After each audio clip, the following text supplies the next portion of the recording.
कोई भी आज का नया पढ़ा लिखा व्यक्ति है वह अपने आप को निस्संदेह नहीं पा रहा है कहीं पर भी। इसे बोलते हैं ना, आपकी सोच कैसी है तो निस्संदेह यही होनी चाहिए। एक शब्द लगाया जाता है निस्संदेह। कभी कभी है ना, निस्संदेह आपने बिल्कुल सही कहा है, इसमें कोई संदेह नहीं कि आपने गलत कहा। तो ये वाली जो बात है वो आज की पीढ़ी में नहीं आ पा रही है। बिल्कुल डाउटलेस होकर के सत्य मार्ग पर चलना। तो आज ये सिखाया जा रहा है कि भाई जो है वो सब सत्य है। अपने को सत्य के विषय में भी डिस्कवर नहीं करना कि क्या सत्य है क्या नहीं है, ये सिखाया जा रहा है आज की पीढ़ी को। और इसीलिए आज की पीढ़ी मस्त हो रही है।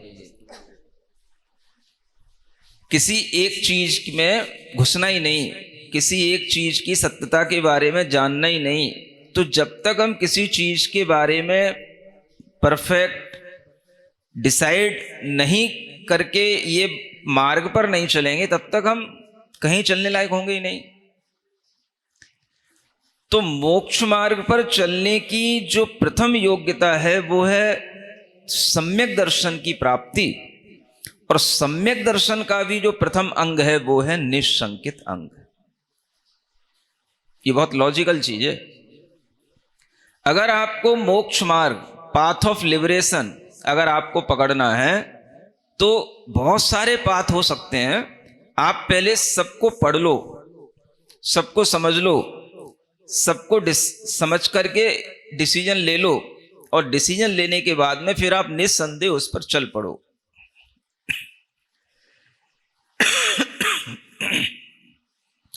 अगर चल भी ना पाओ तो कोई बात नहीं, लेकिन डिसीजन भी अगर सही हो जाए, हाँ भाई this path is okay, clear है, तो भी जो है ये आपके लिए बहुत बड़ा अचीवमेंट होगा स्पिरिचुअल लाइफ का, आपकी इनर जर्नी का। लेकिन ये भी आज की पीढ़ी करने को तैयार नहीं है। हमें इस चक्कर में पढ़ना ही नहीं, what is true what is wrong, इसको हमें पकड़ना ही नहीं।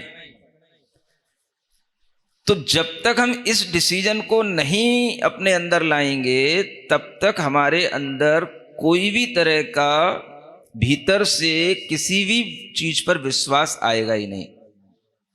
हम ऊपर ऊपर हर चीज पर घूमते रहेंगे, भीतर की यात्रा हमारी शुरू नहीं होगी। तो ये सबसे बड़ी चीज है, निसंकित अंग पहले आ जाना।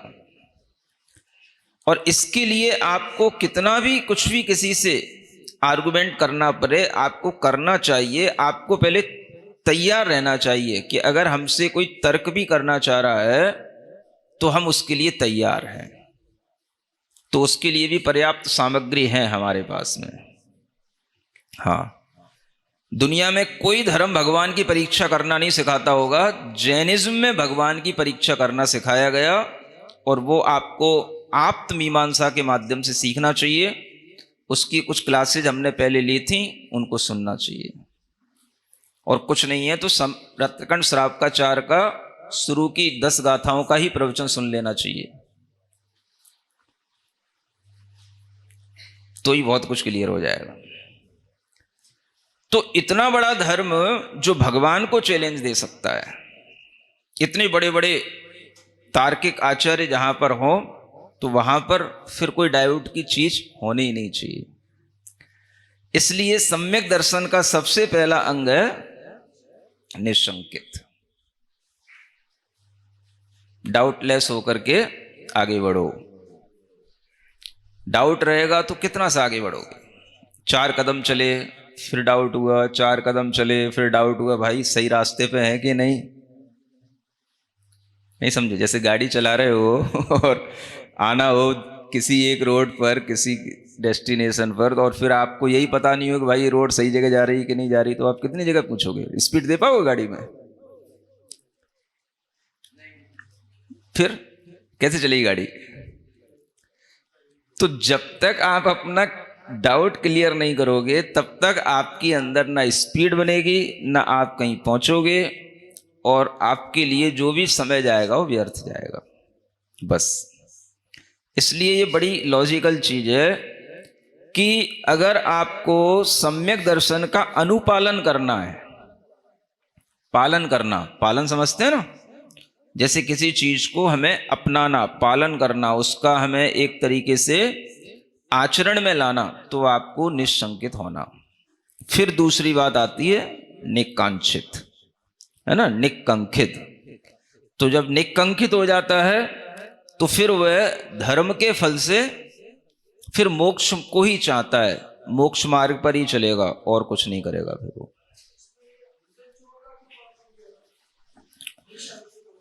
हाँ हाँ, तो अंजन चोर का वर्णन इसीलिए होता है कि भाई उसको जो उस सेठ के वचन थे उस पर उसे बहुत जल्दी विश्वास हो गया, और उसी विश्वास के कारण से उसने विद्या सिद्धि कर ली। तो निशंकपना इसीलिए कहलाता है कि कोई भी व्यक्ति जो आपको धर्म के मार्ग पर ले जा रहा है उसकी बात का विश्वास करके अगर आप आगे बढ़ जाते हैं तो भी आप निशंकित कहलाते हैं।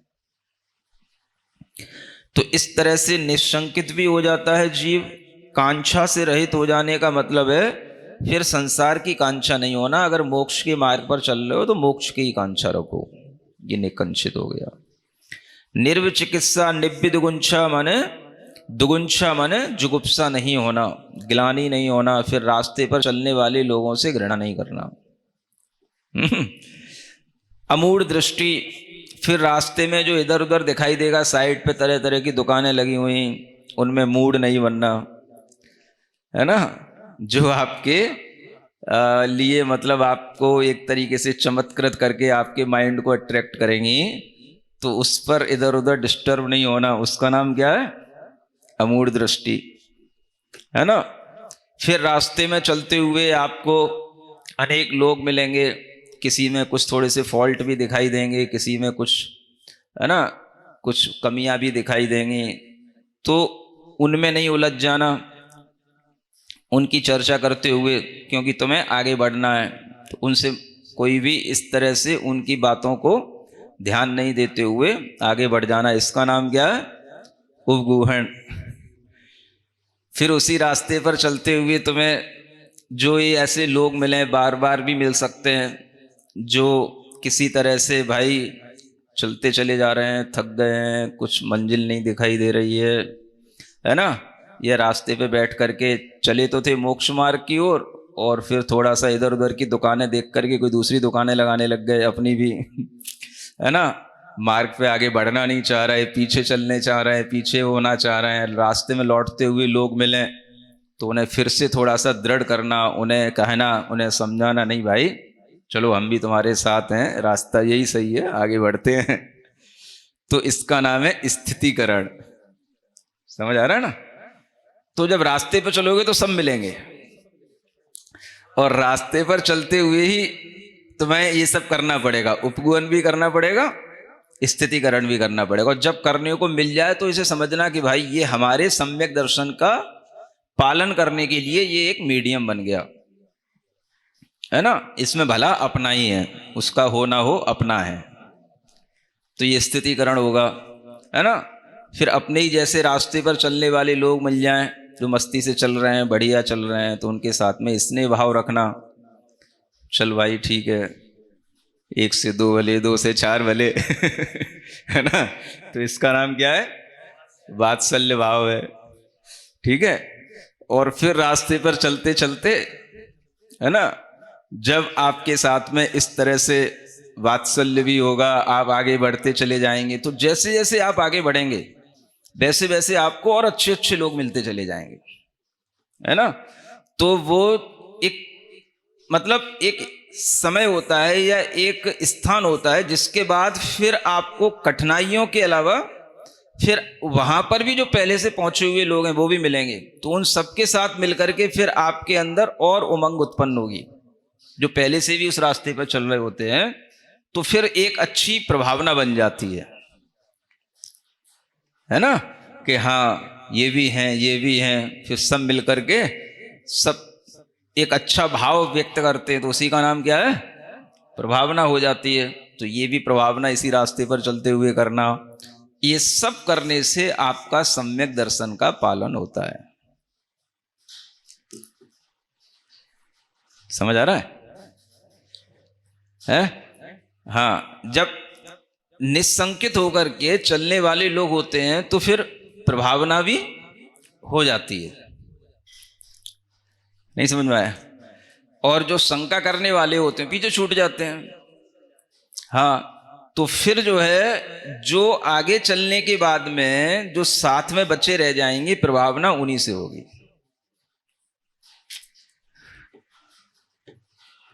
जो पीछे छूट गए तो छूट गए हैं।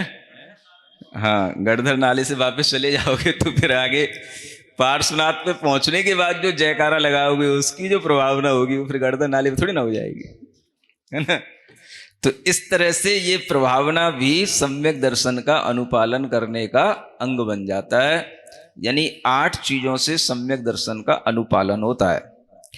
इसी तरीके से अत्थायार, विंजणायार, उह्यायार, कालायार, उवहाणायार, विणयायार, बहुमाणायार, अणिन्नवणायार, भेड़, अट्ठवीणाणायारम अनुपालेदी। अब सम्यक दर्शन के साथ वो सम्यक ज्ञान का भी पालन करता है ना। इतने यार उसके पास होते हैं, देखो सम्यक ज्ञान के लिए कितने, हाँ 8 यार चाहिए, है ना। यार समझते हैं ना। ये यार का मतलब है आयार, और आयार का मतलब है आचार, है ना। च का प्राकृत में या हो जाता है। तो अत्थायार का मतलब है अर्थाचार। यानी कि अब अगर आप सम्यक ज्ञान की आराधना करते हैं तो फिर आपको अर्थाचार पर ध्यान देना है ना। शास्त्र पढ़ते हैं तो शास्त्र को पढ़ने के लिए भी शास्त्र का सही अर्थ अपने को पता होना, अर्थ पर ध्यान दे करके पढ़ना, इसका नाम है अर्थाचार। जब आपको शास्त्र पढ़ाया जा रहा है तो आपका दिमाग सिर्फ शास्त्र का उच्चारण करने में तो लगा, और जैसे ही अर्थ की बात आई तो हमने उस पर ध्यान ही नहीं दिया, हम इधर उधर कुछ सोचने लग गए।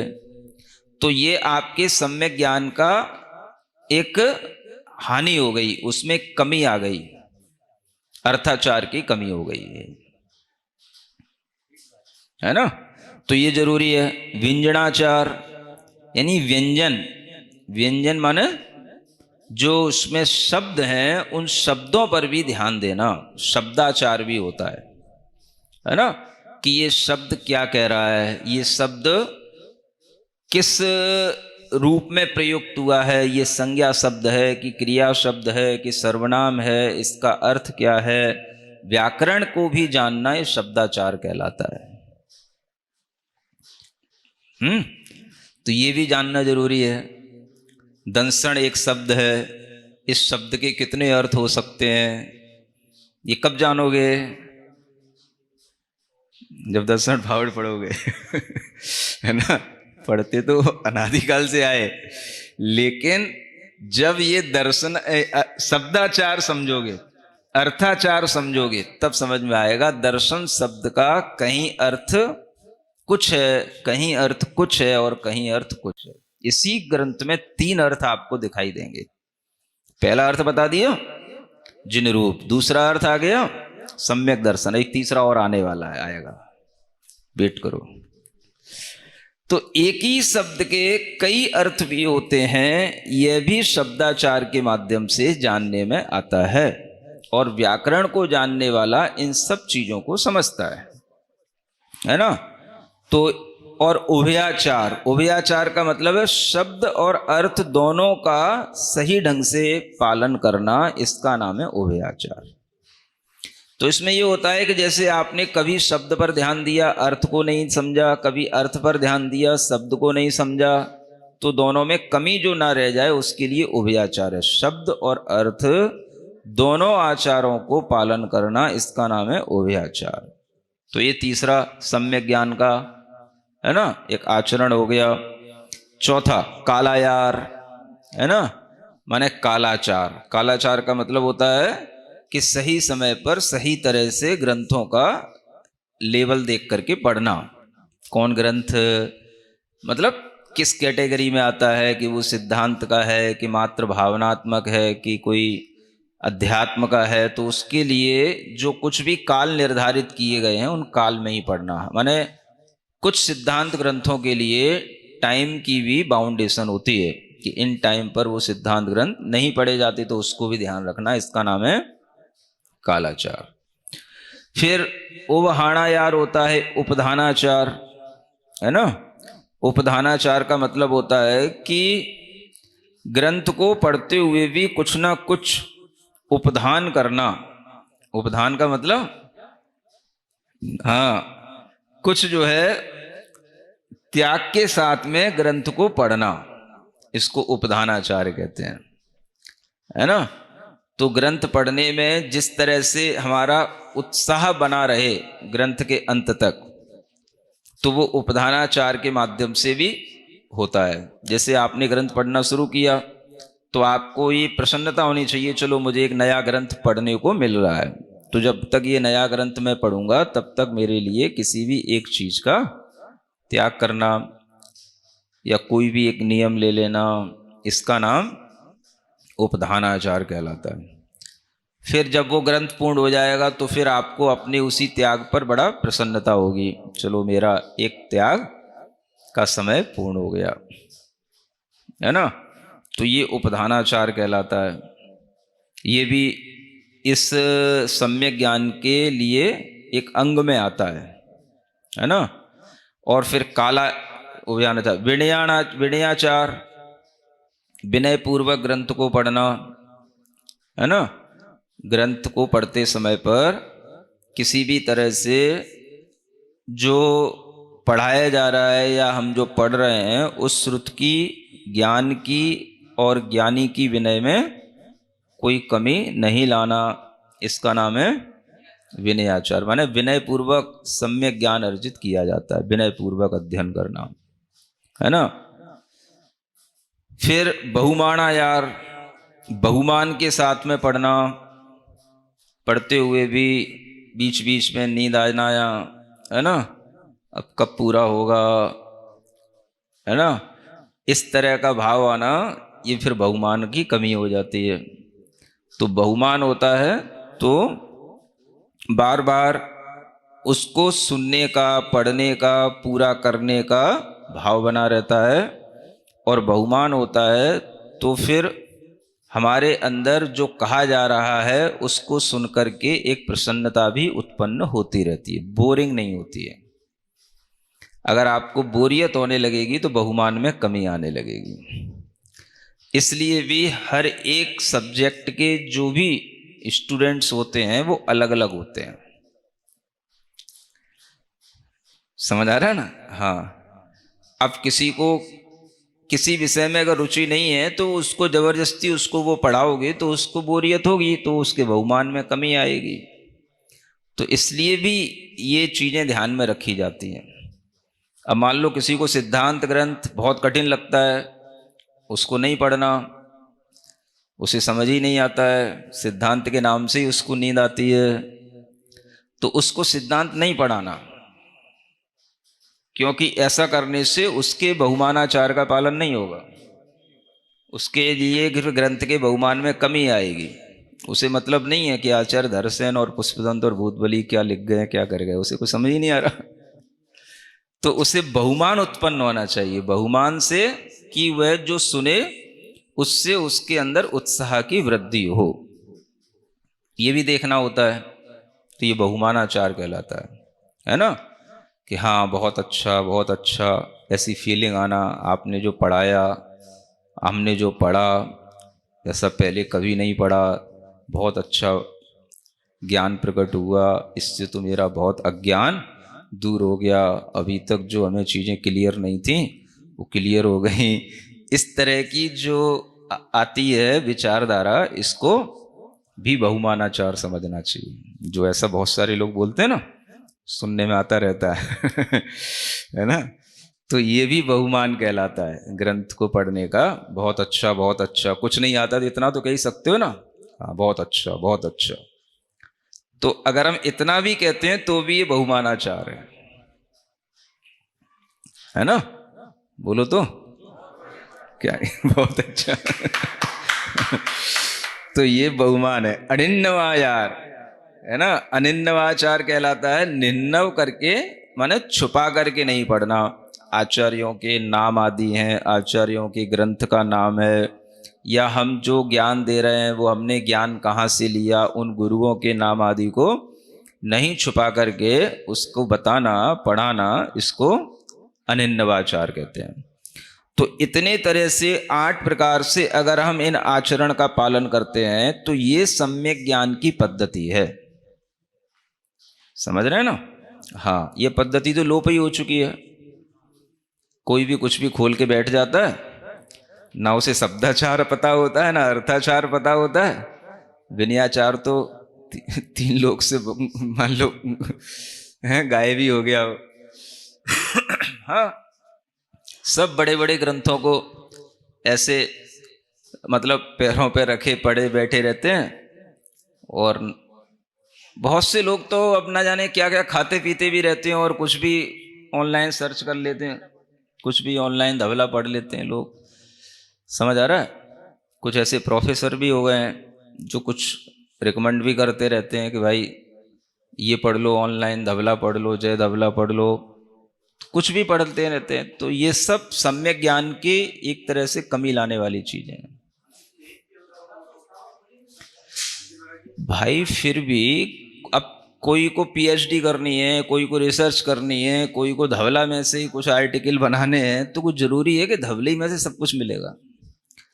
तो कुछ लोग इस तरीके से कहते हैं कि आपको ये करना चाहिए, इसी को पढ़ना चाहिए, ऐसा करना चाहिए। अब तो सब कुछ ऐसा नहीं है, जैसे सब पुरानी सोच हो गई है, ये नहीं पढ़ सकते कि वो नहीं पढ़ सकते, ये सब पुरानी बातें हैं, सब पुराने ढर्रे की सोच है। आजकल सब कुछ ऑनलाइन हो चुका है, सबको सब कुछ दिखता है, सबको सब कुछ पढ़ना चाहिए। तो ऐसी सोच नए नए लोग रखते हैं।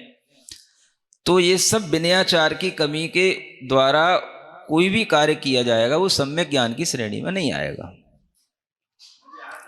हाँ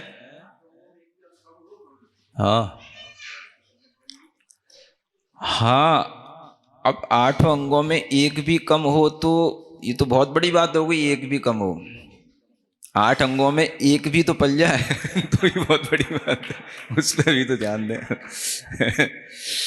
8 अंगों में एक कम हो तो वो सुधार लेगा। जो 7 का पालन करेगा तो वो सोचेगा भाई हम तो एक को क्यों कम रखें। लेकिन जो एक का भी पालन करने का मन बनाएगा तो उसे 7 का पालन करने में बहुत कठिनता होगी ना। तो एक भी कम रह जाए वो तो चलो जो अलग बात है, वो तो फिर भी सुधर जाएगा। लेकिन जिसको इन बातों पर ही ध्यान नहीं है कि क्या शब्दाचार, क्या अर्थाचार, कौन पढ़ने वाला, कौन पढ़ाने वाला, जिसको कुछ भी मतलब शब्दों का नॉलेज ही नहीं है कि कौन सी मतलब अनियोग का ग्रंथ है, उसकी शब्दावली क्या है, उसमें इन शब्दावलियों के क्या अर्थ हैं, और वो कुछ भी पढ़ेगा तो वो उसके लिए ये अंगों का पालन ही नहीं होगा। तो इस तरह से जो शब्दाचार, अर्थाचार, उभयाचार, कालाचार, किसी को मतलब ही नहीं कालाचार से। जब फुर्सत मिल ली तभी खोल के बैठ गए, है ना। ना कोई मंगलाचरण, ना कोई कायसर्ग, ना कुछ ना कुछ, ये भी सब विनयाचार में आता है। हाँ, मतलब भक्ति पूर्वक ग्रंथ को शुरू करना। आचार्यों ने कहा स्वाध्याय कम से कम श्रुत भक्ति, आचार्य भक्ति पूर्वक शुरू करना चाहिए और अंत में श्रुत भक्ति पूर्वक उसको समापन करना चाहिए। तो ये सब विनयाचार का पालन कौन करते हैं? बड़े बड़े विद्वान लोग भी नहीं करते हैं, क्योंकि सब विद्वान हो गए हैं हाँ हाँ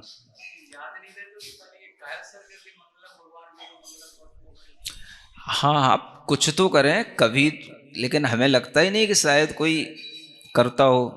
और कोई करता हो तो बहुत अच्छी बात है लेकिन मुझे लगता नहीं कि कोई करता हो, क्योंकि ज़्यादातर मैं ऐसी टेंडेंसी देखता हूँ, बस शास्त्र लिए बस हाथ पे पकड़े बैठे रहते हैं, टेबलों पे रखे या पैरों पे रखे, घुटनों पे रखे, बस अपने पलटते रहते हैं और अपना अलग ही एटीट्यूड रहता है, क्या कहें उसको। तो इस तरह से जो विनयाचार की कमी आती है, बहुमानाचार की कमी आती है, इससे भी सम्यक ज्ञान की प्राप्ति नहीं होती है। हम्म हम्म तो सम्यक ज्ञान का पालन करने के लिए 8 प्रकार के इन अंगों पर ध्यान देना, मतलब हमें लगता है कि जैन समाज में सम्यक दर्शन के 8 अंगों की चर्चा तो होती है, लेकिन सम्यक ज्ञान के 8 अंगों पर कोई विचार नहीं होता है। हाँ, और सबको सम्यक ज्ञान चाहिए, है ना। तो सम्यक ज्ञान के इन 8 आचार कहे गए, ये भी आचार माने आचरण में लाने योग्य, इनका आचरण माने पालन करने योग्य ये अंग हैं, तो इन पर भी ध्यान देना जरूरी होता है। फिर पंच मोहब्बत पंच समझी तिगुत्ती भेड़ तेरस भी चरितायारम अणुपालिदी, और 5 महाव्रत 5 समिति 3 गुप्तियों के भेद से जो 13 प्रकार के चारित्र का अनुपालन करते हैं। तब विनय भी निच्च कालम सुप्रसत्ता होती, तप और विनय में भी हमेशा सुप्रशस्त रहते हैं। 12 वियम तवो कम्मम 24 दंसन नाण चारितो व्यार भेण विनयम च धरंती।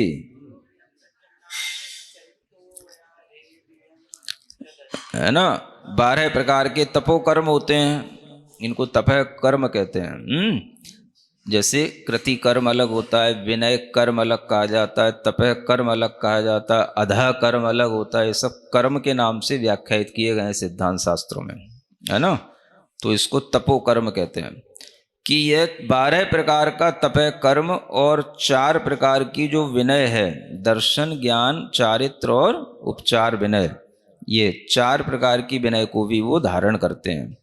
तो इस तरह से वो गुणवान कहलाते हैं। जे गुण धराणम गुणवादी, है ना। गुणधरों का गुणवाद करने का मतलब है दोषवादे च मौनम यदि भावानुसारेण सदा 24 आराहणा संयुत्ताणम गुणवंडनम कुवंती, है ना। अब दोस्त तो दिखते हैं महाराज, बोले नहीं क्या, बताएं नहीं क्या, किसी से कहें नहीं क्या, तो कैसे काम चलेगा, उसकी दोषों में कमी कैसे आएगी। तो कहने से कमी आ जाएगी, उसकी दोषों को किसी को बताने से उसकी